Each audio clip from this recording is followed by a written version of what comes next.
Hello, আসসালামু আলাইকুম। সবাই কেমন আছেন? আশা করছি সবাই ভালো আছেন।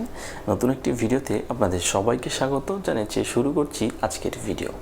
আজকের ভিডিওতে আমরা কথা বলবো ফাস্টিং ব্লাড আমরা সেহরি বা রোজা অবস্থায় আমরা কিভাবে দিয়ে থাকবো এই নিয়ে আজকে বিস্তারিত আলোচনা করব। তো সবাই আশা করছি মনোযোগ সহকারে ভিডিওটি দেখবেন। ফাস্টিং ব্লাড দেওয়ার জন্য আমাদের প্রথম রুলস যেটা, আমাদের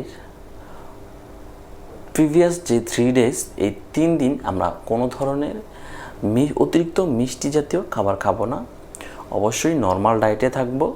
নর্মাল রেগুলার আপনি বাসায় যে ধরনের খাবার খান ও ধরনের খাবার খাবেন এবং পরবর্তীতে আপনি 8 থেকে 10 ঘন্টা একটা ফাস্টিং বা উপবাস থেকে আপনি গিয়ে ব্লাড স্যাম্পলটা দিয়ে আসবেন এবং পরবর্তীতে ওই স্যাম্পল থেকে আপনার যে রেজাল্টটা আসবে ওটা অ্যাকচুয়ালি আপনার ফাস্টিংয়ের রেজাল্ট বলে গণ্য হবে এই রমজানের অবস্থায়। যদি আপনি এই রুটিন অনুযায়ী আপনি না থাকেন বা রুটিন অনুযায়ী আপনি যদি না চলেন তাহলে কিন্তু আপনার ফাস্টিং ব্লাড সুগারটা বেশি আসতে পারে।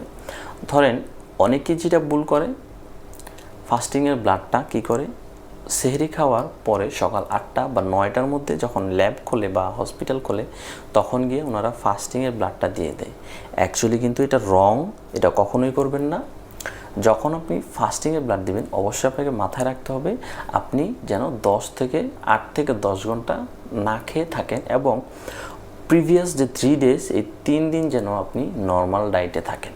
সো তাহলে অ্যাকচুয়াল আপনার ফাস্টিংটা কত আছে সেইটা বোঝা যাবে। তবে আপনি যদি মিষ্টি জাতীয় খাবার বেশি খেয়ে ফেলেন তাহলে কিন্তু আপনার ফাস্টিংটা বেশি আসতে পারে।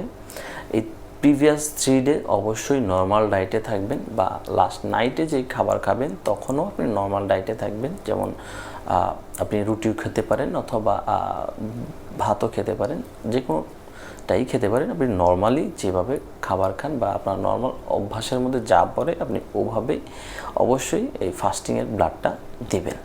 তাহলে ফাস্টিংয়ের যে রেজাল্ট আসবে সম্পূর্ণ অ্যাকুরেট একটা রেজাল্ট আসবে এবং আপনার জন্য ভালো হবে।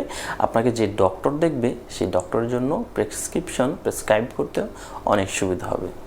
এই ছিল আজকে ফাস্টিংয়ের ভিডিওটা। পরবর্তী ভিডিওতে আমরা ফাস্টিং এবং 2 আওয়ার্স নিয়ে কীভাবে আমরা ফাস্টিং 2 আওয়ার্সটা দিব, রোজা রেখে আমরা ফাস্টিং 2 আওয়ার্সটা কীভাবে দিতে পারি সেইটা নিয়েও আলোচনা করব। সো ভালো থাকবেন। আসসালামু আলাইকুম।